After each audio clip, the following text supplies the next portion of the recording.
Okay, it's time to begin the contest. Test speaker, can you hear me and see the timer?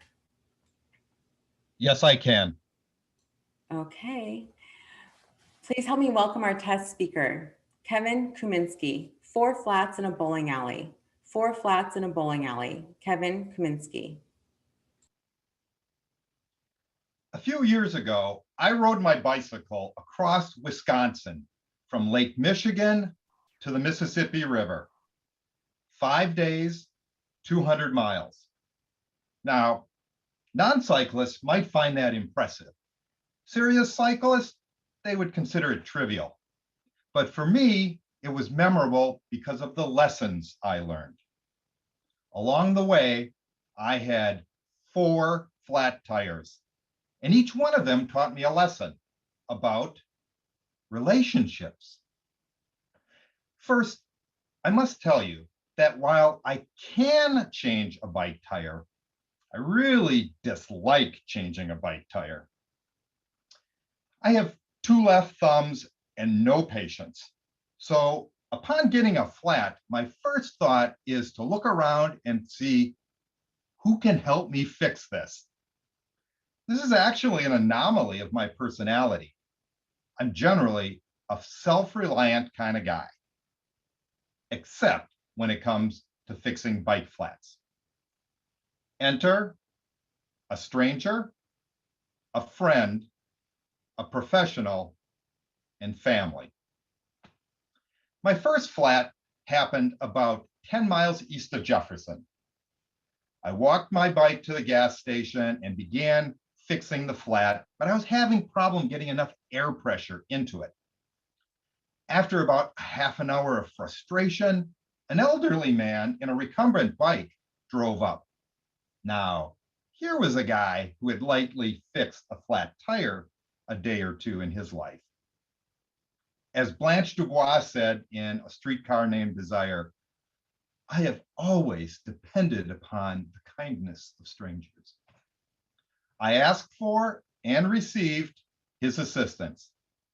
He even showed me why the tire wasn't filling up with enough air.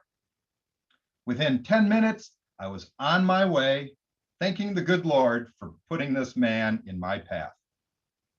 That same day, about 15 miles down the road, and only a couple miles from my destination that day, a friend's house in Lake Mills, I noticed my tire was flat again. This time, I didn't even have a spare inner tube. I had just used it an hour before. So dejected, I walked my bike to my friend's house. Now, fortunately for me, he is as handy as I am clumsy. He fixed the flat in no time and even drove me to a store where I picked up 2 new inner tubes.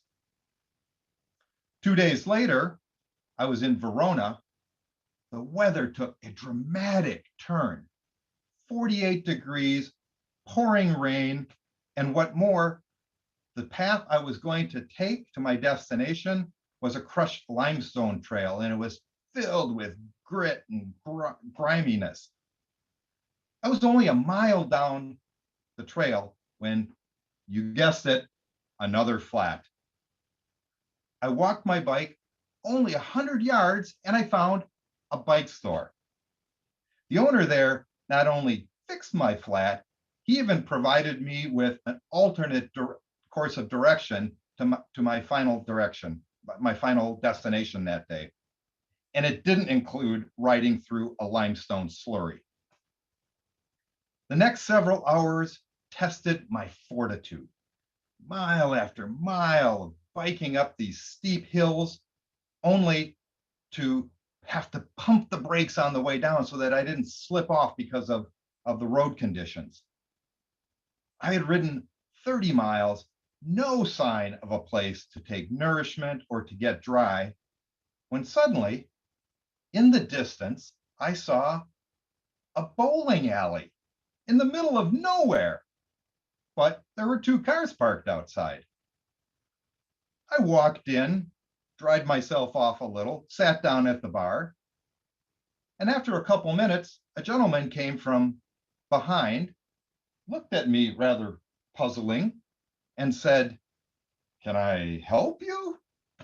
I said, "Yeah, I'd like a burger, some fries, and a hot cup of coffee." "Well, we're not actually open. I was just here doing some maintenance, but I can see you could really use a hot meal."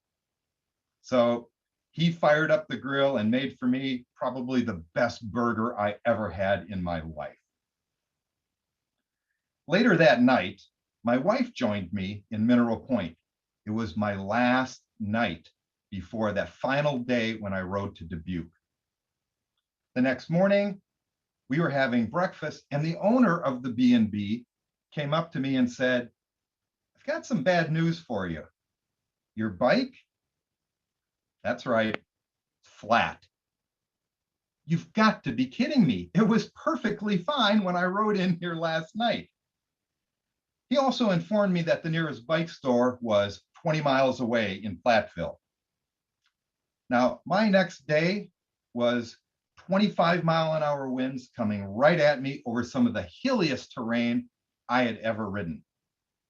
I might have given up right then and there if my wife hadn't said, "Honey, I'll drive you to Platteville. You get that flat tire fixed." So I finished that bike ride with a certain pride in the accomplishment. But more importantly, this generally self reliant guy learned a very important lesson. Our lives are intricately intertwined in ways we don't know or can't understand. We all need others in our lives. A stranger who helps you just because it's the right thing to do, a friend who will do just about anything for you, a professional when you need some expertise, and family when you're really down, and maybe a bowling alley in the middle of nowhere. Madam Toastmaster.